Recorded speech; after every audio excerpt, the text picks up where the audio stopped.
Então, boa noite. É, eu sou Marília, sou professora do Departamento de Letras Libras da UFRJ, no setor de Estudos Linguísticos, e sou coordenadora do Laboratório de Línguas de Sinais e Orais em Psicolinguística e Aquisição, junto com a professora Daniela. Então, antes de mais nada, eu queria agradecer o convite para falar com vocês hoje sobre línguas de sinais. Queria agradecer a Eliandra Viana, que foi quem me contactou inicialmente, e também o Bruno, pelo convite. Agradecer ao público de hoje, né? Que estar vivo já é uma tarefa importante nesse momento, então parabéns a todos, né? Tá acabando o dia, a gente permanece bem, né? Enfim, sigamos. Então a gente vai falar sobre línguas de sinais e para começar é importante, né, marcar esse espaço, né, que são línguas de sinais, né, não é uma língua apenas, né. Então a gente em geral conhece um pouco sobre Libras, fala sempre Libras, Libras, Libras, mas talvez nem todo mundo saiba que Libras é na verdade um acrônimo, né, Língua Brasileira de Sinais, né. Então, deixa eu me achar aqui, como é que eu faço? Perfeito.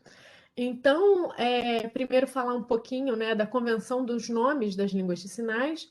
Em geral, a gente encontra os nomes das línguas, né, a menção a línguas de sinais, com um acrônimo de 3 letras, como a gente tem aqui nessa lista na direita. Em Libras é um pouco diferente, né? Então, a ideia é que os nomes das línguas de sinais vão indicar onde aquela língua é falada, né? E isso não deve ser considerado como indicativo de uma versão sinalizada da língua falada da região. Então, não é isso que a gente está encontrando, né? Não é uma língua oral e aquela língua oral copiada de forma sinalizada, né? Então, em algumas publicações, como essa aqui, a gente vai encontrar a Libras sendo mencionada como LSB, Língua de Sinais Brasileira, tá? E até essa publicação é internacional, mas em publicações locais também encontramos a LSB. Mas Libras foi o nome que ficou, né? Que o nome que foi abraçado pela comunidade surda. Então, é importante dizer, né, que as línguas de sinais representam sistemas linguísticos sofisticados como as línguas orais. A diferença está simplesmente no fato de serem sinalizadas e não faladas. Aqui eu coloquei a capa desse livro que eu estou citando, da Vila Play, que é uma introdução à tipologia linguística. Então, para o pessoal que é interessado, né, em linguística, eu acho que é um ótimo livro para conhecer um pouco mais da tipologia das línguas no mundo, né? E esse livro é interessante porque em cada capítulo que fala sobre fonologia, morfologia, etc., a gente vai ter uma seção que vai ser destinada às línguas de sinais. Então, vai falar um pouco mais de diferentes línguas, né? Então, por isso estou indicando. Então, Quadros vai dizer que existe uma preocupação em relação aos efeitos das diferenças na modalidade, fazendo com que os estudos das línguas de sinais sejam extremamente relevantes. Por outro lado, as similaridades encontradas entre as línguas faladas e as línguas sinalizadas parecem indicar a existência de propriedades que transcendem a modalidade das línguas. Nesse sentido, o estudo das línguas de sinais tem apresentado elementos significativos para a confirmação dos princípios que regem as línguas humanas. Então, é interessante estudar as línguas de sinais não apenas para conhecer cada uma delas, suas similaridades, né, entre as línguas de sinais, mas as suas especificidades também.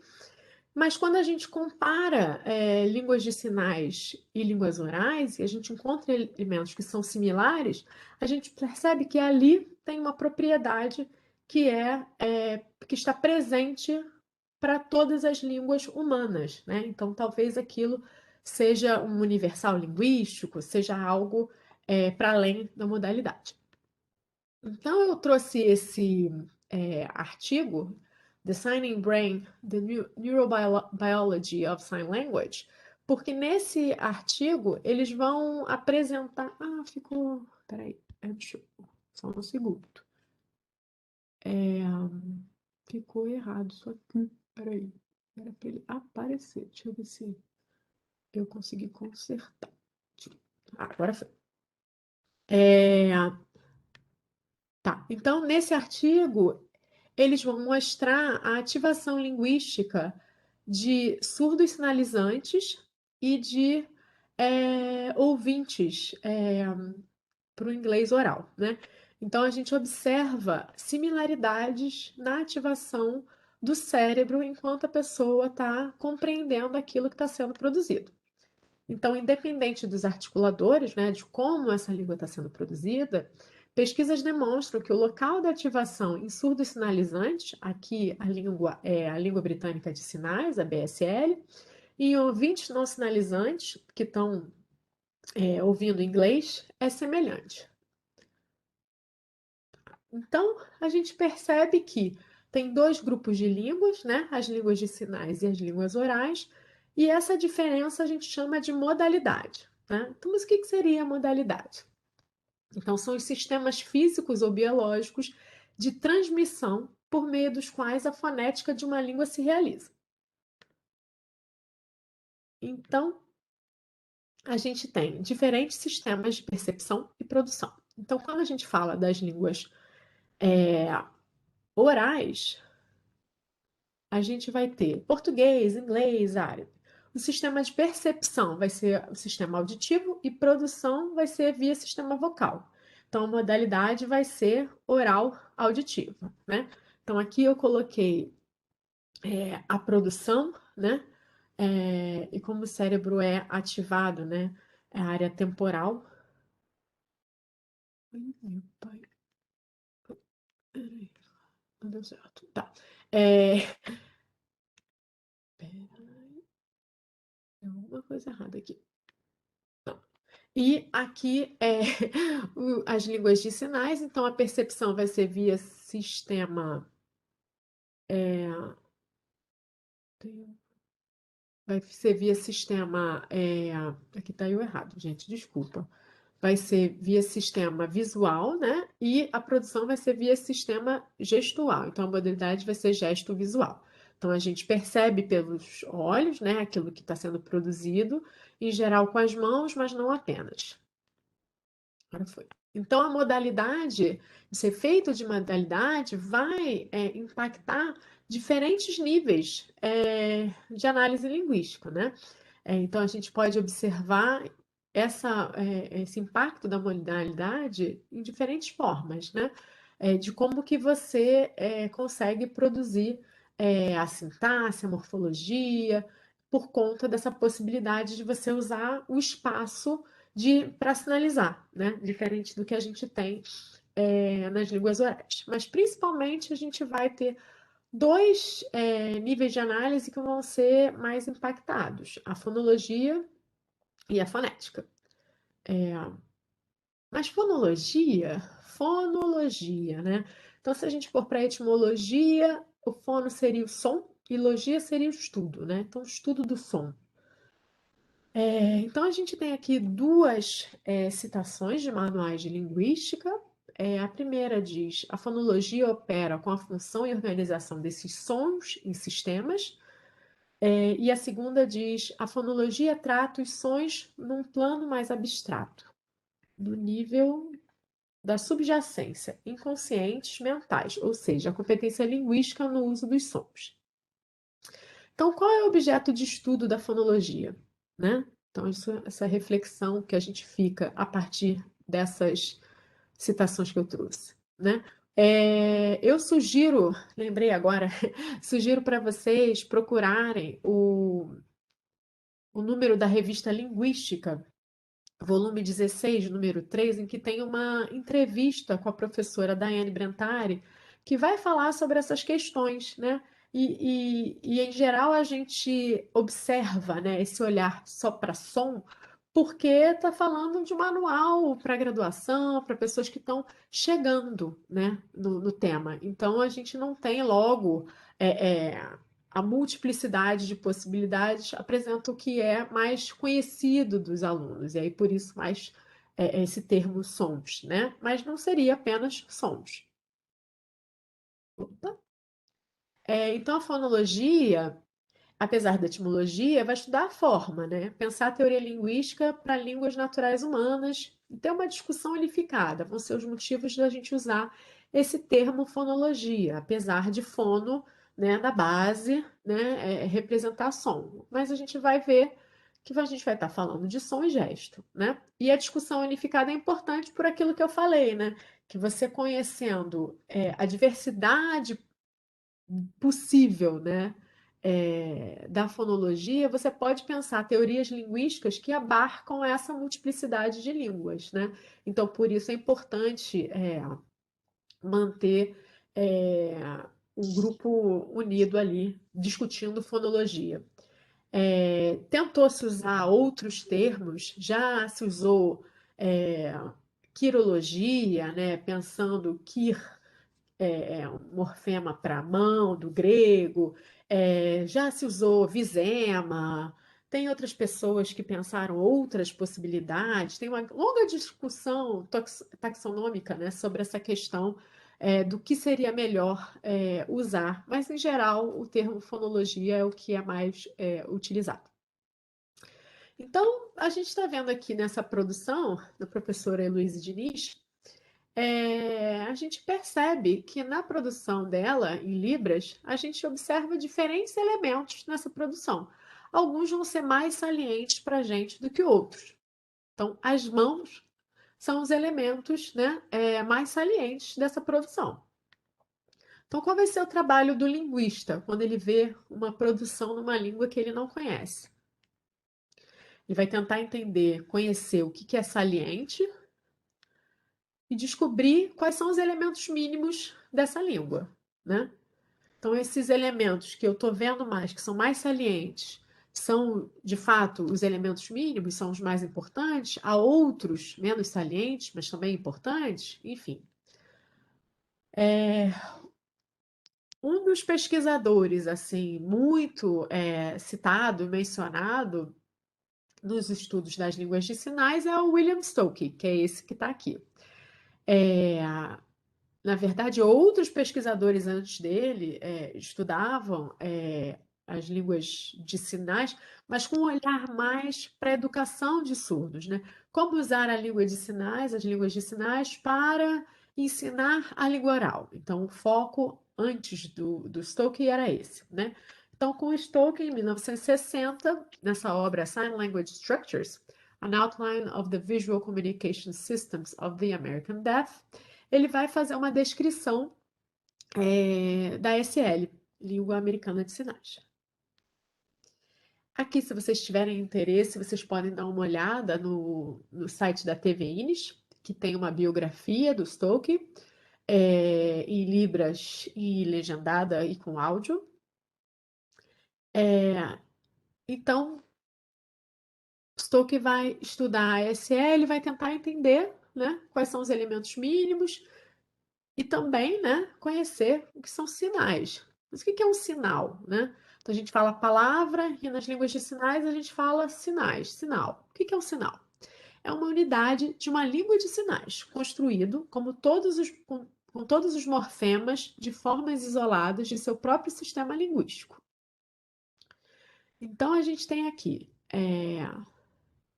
uma palavra em inglês, cat, que vai ser produzida de maneira sequencial, né? Primeiro a gente tem o segmento, depois o segundo, depois o terceiro. E aí na descrição desses elementos, né, desses segmentos, eu tenho traços que eu estou apresentando, né? Então, o can vai ser não vozeado, velar, oclusivo, o que vai ser o vai ser baixo e anterior, o tan vai ser não vozeado, alveolar, oclusivo, e eu tenho um sinal, que é esse daqui, em ASL, que quer dizer gato, né? Então, o sinal de gato em ASL vai ser mais simultâneo do que a palavra cat, que vai seguir linearmente, né? Mas isso não quer dizer que as línguas orais são sequenciais e as línguas de sinais são simultâneas, né? Na verdade, a gente tem um pouco dos dois, né? Então, a gente tem aqui o esquema do Rust, 1993, em que ele faz essa análise, né? Em que mil vai ser o morfema, e aí a gente vai ter os segmentos, né? Formando uma palavra nas línguas orais, e esse mesmo morfema que vai ser subdividido nas línguas de sinais. E aí você vê pela apresentação arbórea, né? Um vai ser sequencial, como eu tinha mostrado no exemplo anterior, e o outro vai ser mais simultâneo, né? Mas não é só isso, né? Não é só sequencial ou só simultâneo. Então a gente vai observar a sequencialidade em frases de todas as línguas, né? A gente vai apresentar as palavras, vão entrar na língua uma depois das outras. Na Libras, na SL, na LSF também, as frases vão ter sinais que vão entrar uns depois dos outros. Sílabas. Sinais compostos vão ser sequenciais, né? Então a gente tem, por exemplo, escola, é um sinal composto, né? Então, primeiro eu tenho essa parte, depois eu tenho essa segunda parte, né? Então, tem uma sequência. E eu vou ter também simultaneidade, que os elementos vão estar ocorrendo ao mesmo tempo. Então, a prosódia, quando eu estou produzindo em língua oral, quando eu falo e altero a minha forma de falar, né? Se eu digo eu vou na praia hoje, ou eu vou na praia hoje, eu vou na praia hoje. Cada uma dessas produções traz algo diferente. E esse algo diferente que está aparecendo ocorre enquanto eu estou produzindo exatamente os mesmos vocábulos. E né, a gente observa a presença aí da prosódia de maneira simultânea com as palavras que a gente está produzindo. Expressões não manuais e os sinais monomorfêmicos. Então, aqui nesse exemplo, a gente tem essa sinalização que está ocorrendo ao longo do tempo. Então, é uma frase que diz que o ônibus vai e ele dá muita volta, né? Para onde ele vai, ele dá muita volta, aquele circular, né? O famoso circular. Então, tem 3 sinais, mas a produção do sinal, cada sinal, vai ter mais simultaneidade do que uma palavra, que a gente observa numa palavra, tá? Então, novamente, aqui eu trago. Certo? Tá, isso. Então, como a gente vai descrever, né, os componentes de um sinal? A gente viu como é que a língua ocorre, né?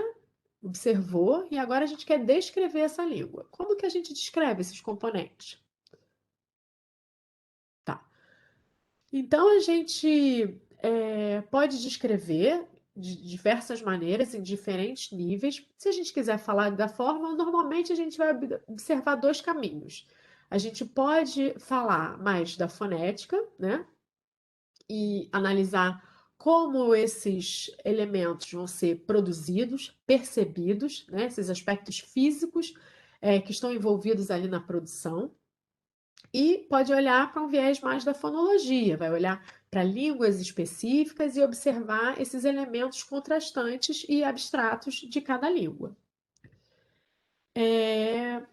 Mas a gente não vai poder observar diretamente as propriedades categóricas e estruturais da fonologia das línguas de sinais. Elas têm que ser inferidas de formas fonéticas gradientes, né? Então, aqui eu estou dando um exemplo de uma mão, né? Então, se a gente pega, por exemplo, essa forma da mão, né? E a gente pega essa forma da mão, aqui eu tenho um L, aqui eu tenho um G. Mas eu posso ir mexendo com o meu polegar devagarzinho e a cada vez eu vou ter um gradiente, tá vendo? Entre tá aqui G e tá aqui L. Aqui ele é percebido como L ou ele é percebido como G? Aqui e aqui e aqui. Então, na verdade, você vai ter que definir um elemento, você vai marcar o que, vai dividir ali o que que é L e o que que é G, né? E para quem conhece a língua, isso é muito fácil de fazer. Mas para quem não conhece, né, já diria o Chico Buarque, né, que era como cortar um rio a faca, né? A gente tem essa citação, né, do Chico Buarque, né? Que ele tentava ver televisão quando ele estava. Agora eu já esqueci onde que ele. Bucareste.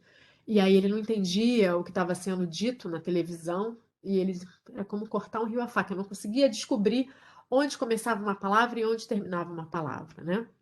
Então, é, bom, então quando a gente vai olhar, então agora a gente vai fazer o nosso foco para esses elementos, sair do gradiente, né, mais para fonologia, e vai tentar marcar e separar esses elementos. E aí esses elementos nas línguas de sinais vão ser chamados de parâmetros.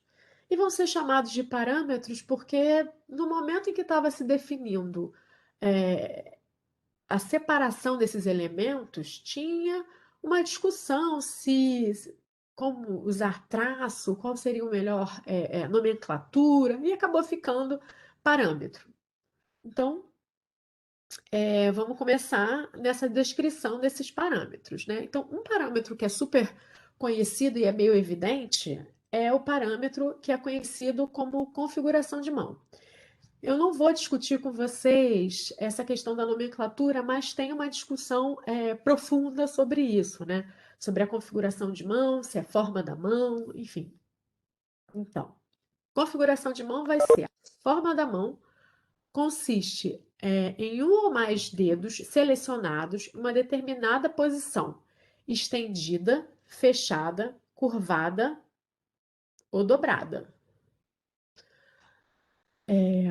Então, aqui temos os exemplos. Aqui são várias línguas diferentes, tá? Então, a gente tem a palma da mão aberta.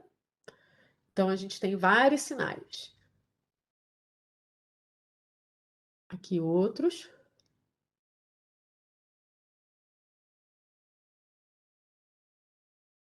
Então, com a mesma forma da mão, com a mesma posição da mão, mesma configuração da mão, eu encontro formas diferentes, né, de usar essa configuração de mão, dependendo do lugar onde é que ela está acontecendo, do movimento, enfim.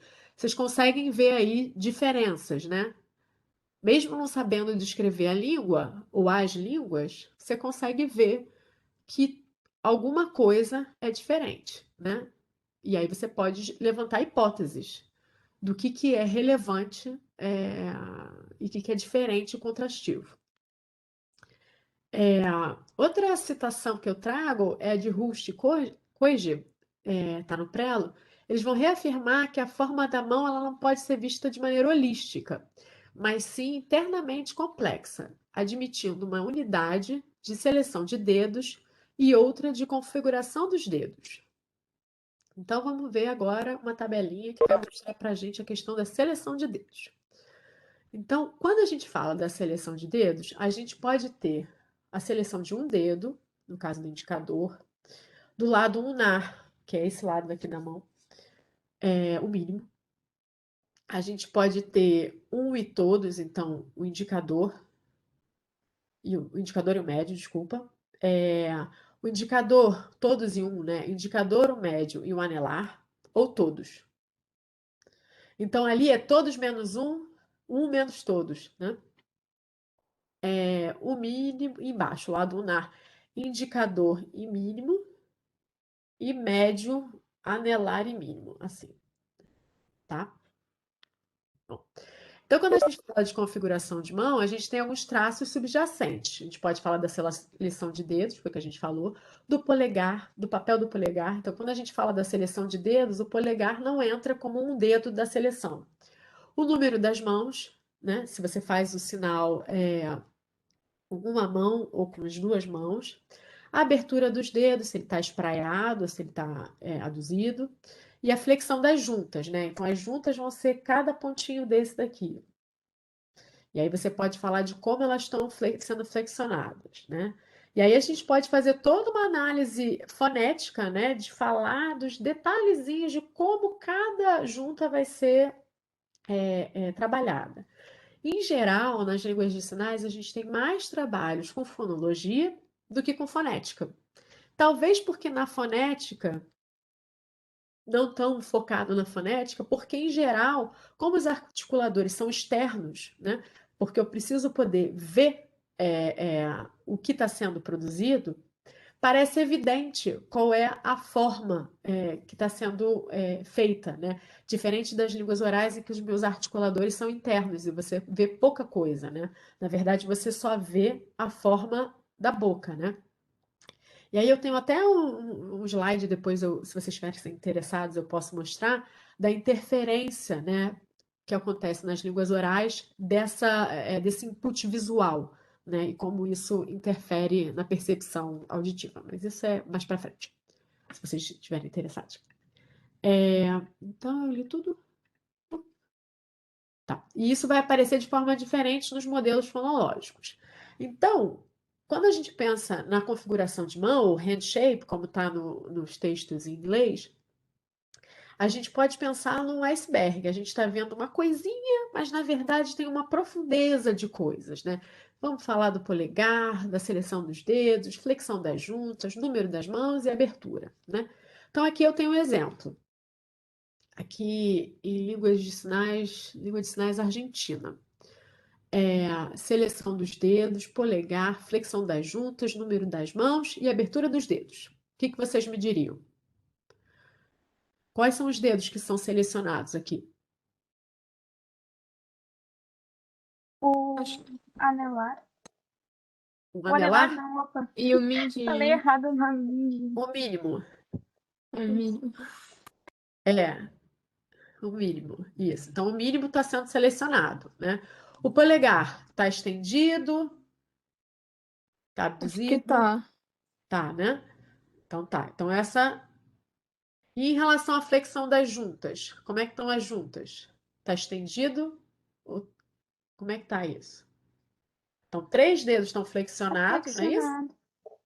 Eu não Isso. E entendi. um A tá. flexão das juntas também pode ser considerado tipo um gradiente. Sei lá, se elas estão assim, é diferente de estar assim, ou é só estendido. Isso. Tem um gradiente, na verdade, o que você vai dizer é que você pode, não é exatamente um gradiente. Você vai dizer que a junta, qual é a junta? Se é a junta proximal, que é mais próximo do corpo, então é essa mais de cá, ou se é a junta distal, que é essa mais de cima.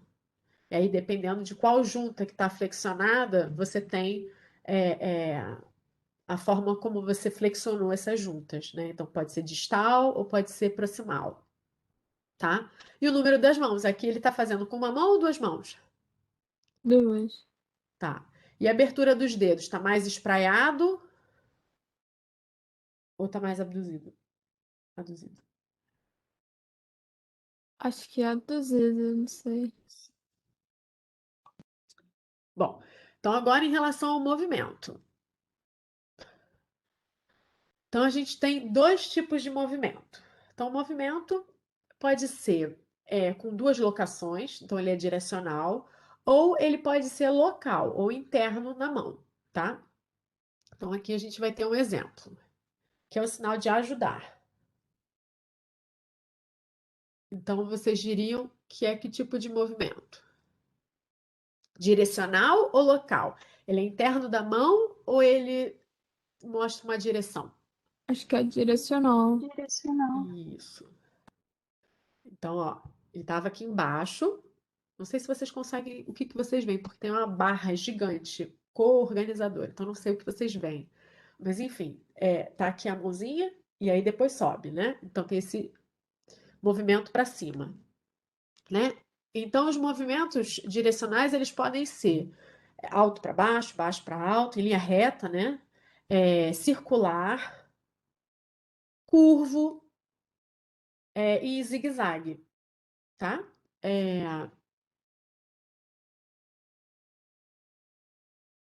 Então, aqui a gente tem um exemplo de movimento local, ó, o movimento interno da mão. Então, abre e fecha da mão gera um movimento local.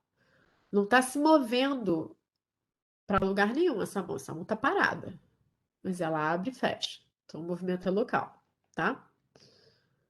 Locação. A gente chama de locação nas línguas de sinais e nas línguas orais a gente chama de ponto de articulação. Na verdade, alguns especialistas já usaram esse termo, pontos de articulação, né? Então, se vocês lembram, das aulas de fonologia, vocês já tiveram, ou de fonética, enfim, articulatória, é, o ar em geral sai dos pulmões, né? Dos pulmões e vem para fora. São poucas as línguas que têm produção que o ar é injetivo, que o ar entra, né? Para produzir um som. Em geral, ele é ejetivo, sai, né? Então ele sai dos pulmões e vai passando, e aí você vai ver que ele vai sendo modelado por esses pontos de articulação. Então, a língua, são os lábios, pode ser o dente, né? Que vai alterando esse fluxo do ar que vai passando, né? E aí, como é que é isso nas línguas de sinais? Então, a locação vai ser aquela área no corpo ou no espaço de articulação definido pelo corpo em que ou perto isso, do corpo em que a articulação sinal vai ser articulado. Bom, então tem dois tipos de locação, principal ou secundária, que pode também ser chamado de subespaço, pontos específicos, locação específica. Então, olha aqui, eu tenho um exemplo, tá? Locações principais: a cabeça, a mão, o tronco, braço, espaço neutro. Então, as locações principais incluem categorias abrangentes: cabeça, tronco, a mão passiva, o espaço neutro. E, nesse sentido, o sinal apresenta somente uma especificação para locações principais. Por exemplo, não há ocorrência de sinais monomorfêmicos especificados para o corpo e para a mão não dominante, exceto para sinais compostos. Então, deixa eu pensar num sinal.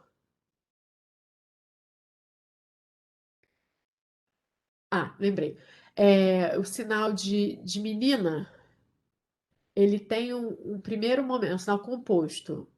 Um primeiro momento em que é o polegar que esfrega a bochecha e depois a mão faz essa ideia de que é uma criança, né? Esse é o sinal de criança. Então, como o sinal é composto, ele vai ter duas locações. Ele vai estar na cabeça, especificamente na bochecha, e a segunda parte vai ser no espaço neutro, na frente do sinalizador, tá? Então, como eu falei para vocês, locação principal é essa que está em cima, né? Cabeça, tronco, mão, espaço neutro. Então, espaço neutro é o espaço de sinalização na frente do sinalizante. E vai ter essas especificidades como locações secundárias. Aqui nesse sinal, qual é a locação principal? Cabeça? Cabeça. Isso, cabeça. E aí, qual é a locação secundária? Orelha? Não Bochecha. sei. Isso, ele vai vir, exato, vai vir do queixo, né? Começa aqui, ó, vou mostrar de novo. Na boca, né? Boca para orelha. Então, uma locação principal e duas, porque tem esse movimento daqui para cá, tá? Agora a gente tem esse sinal, que é grátis. Qual é a locação principal? Espaço neutro. Então, Mão.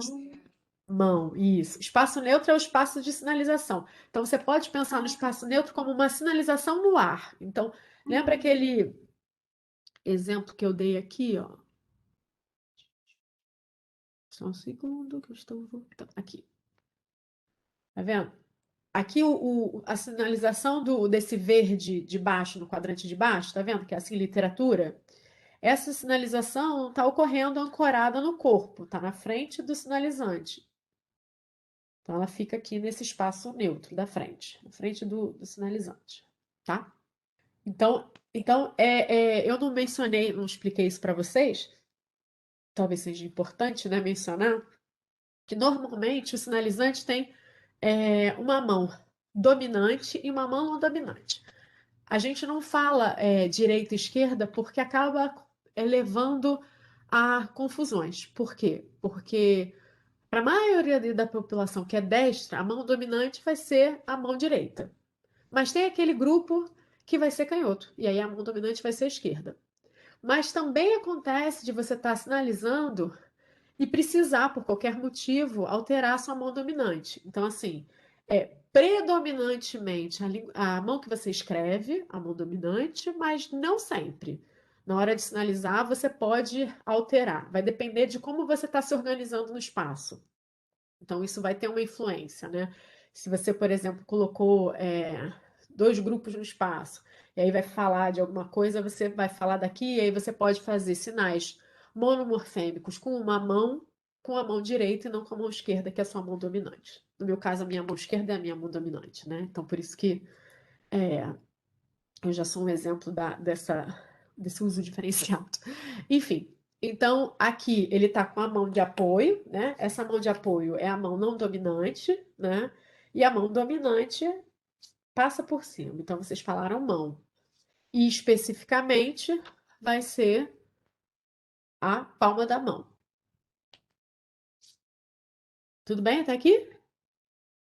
Tá claro? Sim. O próximo ponto é orientação. Então, orientação, de que forma orientação? Vai ser a orientação da palma da mão. Então, vai ser um parâmetro que vai ser proposto por Batson em 1978 e vai ser a direção para qual a palma da mão está virada. Então, ela pode estar virada dessa maneira, dessa maneira, dessa maneira, tá? É. E a gente vai ter uma orientação absoluta e uma orientação relativa. Eu acho que eu... Então, orientação absoluta, orientação da mão no espaço, ou mais informalmente, a direção para os quais os lados da mão estão apontando. Até onde sabemos, sem exceção e sem motivação explícita, o lado da palma e dos dedos foram os lados escolhidos na literatura. Tá. Então, orientação da mão é a direção da palma da mão durante o sinal, voltada para cima, para baixo, para o corpo, para frente, para a esquerda, para a direita. Então, aqui, se a gente falar de orientação absoluta, a palma vai estar para frente e os dedos vão estar apontados para cima. Nesse caso aqui, como é que está a palma? Para baixo? Isso, está para baixo. Mas para baixo é assim ou para baixo é igual? Não. Diferente, né? Parece diferente. A gente pode ter uma hipótese de que são coisas potencialmente diferentes, né? Então a palma fica nessa posição, né? De maneira contralateral, então uma palma da mão está voltada para o lado oposto do corpo, né? Então ipsilateral é do mesmo lado da articulação, contralateral é do outro lado, tá? E os dedos estão se tocando, então a palma da mão está em 45 graus, mais ou menos, né? Então tá assim, inclinada. Aqui só estou mostrando isso que eu falei do ipsilateral e do contralateral. E aí aqui também exemplifica aquilo que eu falei, né? Do distal, que é mais longe do corpo, e o proximal mais perto do corpo, né? Agora a gente vai para mais marcas não manuais. Nossa, eu falo muito rápido. Marcas não manuais. Então, fonologicamente, a gente pode pensar no movimento do corpo, da cabeça, as expressões faciais e padrões bucais, tá? Então, aqui tem um. Você está vendo que tem uma franzida da sobrancelha, queixo que vai um pouco para frente.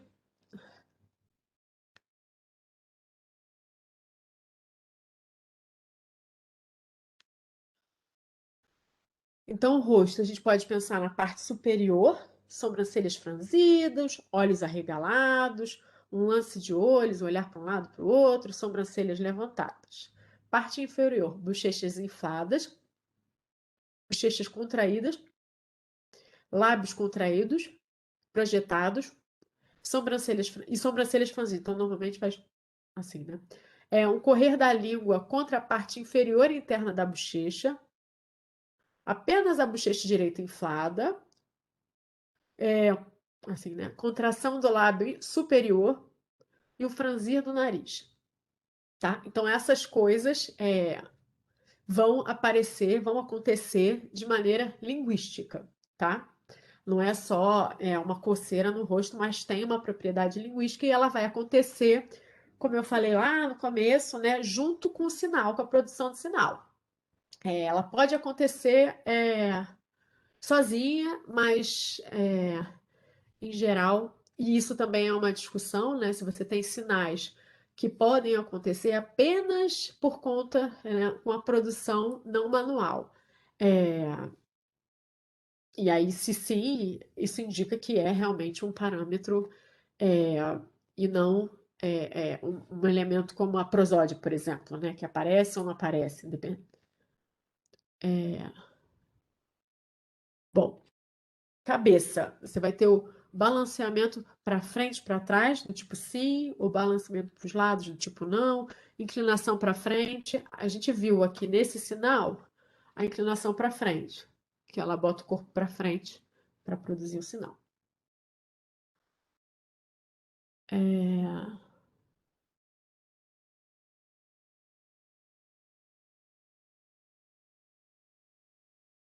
Inclinação para um lado, para trás, também pode acontecer.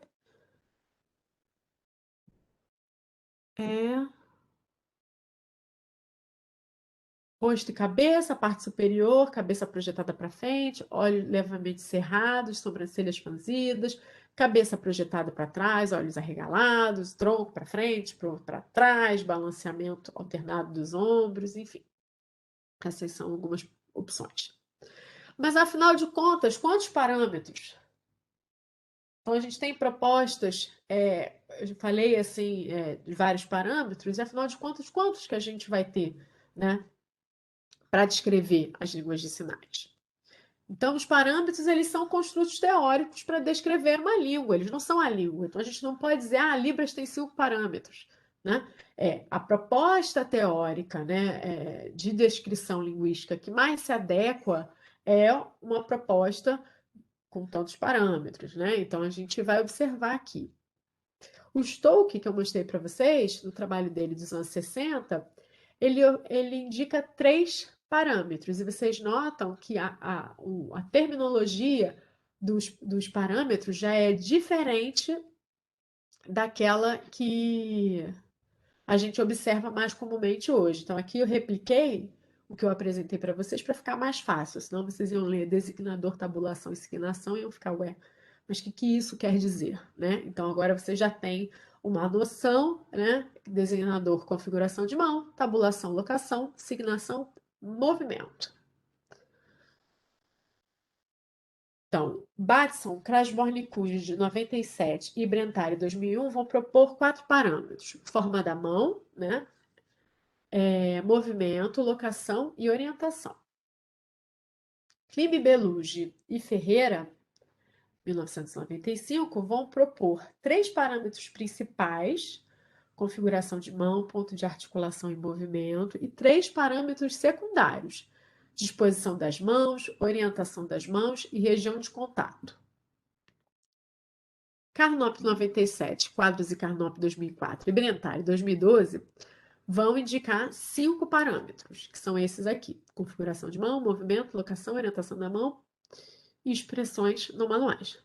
Notem que a Brentari é a mesma pessoa que, no momento, fala de 5 parâmetros, e em outro momento, né, anterior, em 2001, propôs 4 parâmetros.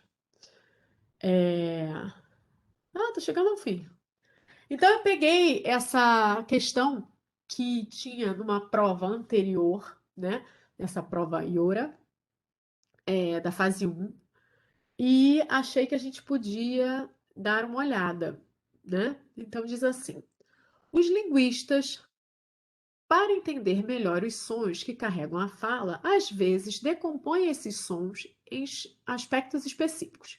Cada vogal ou consoante pode ser entendida de acordo com o local de articulação, o grau de elevação da língua, o desenho da boca, etc. Da mesma maneira, os sinais visuais que compõem as línguas de sinais, usadas principalmente pelos surdos, também podem ser decompostos de maneira similar. Cada sinal tem uma configuração de mãos, um tipo de movimento, um local de articulação, etc. No vídeo abaixo, todas as frases, exceto uma, são compostas apenas por palavras que têm a mesma configuração de mão, isto é, a mão forma um mesmo desenho, aplicado em locais e movimentos diferentes. Qual é a frase que não possui apenas sinais com a mesma configuração de mão? Espera aí que agora eu vou mostrar. Então prestem atenção, hein? Vou botar do começo. Então a gente está prestando atenção na configuração de mão.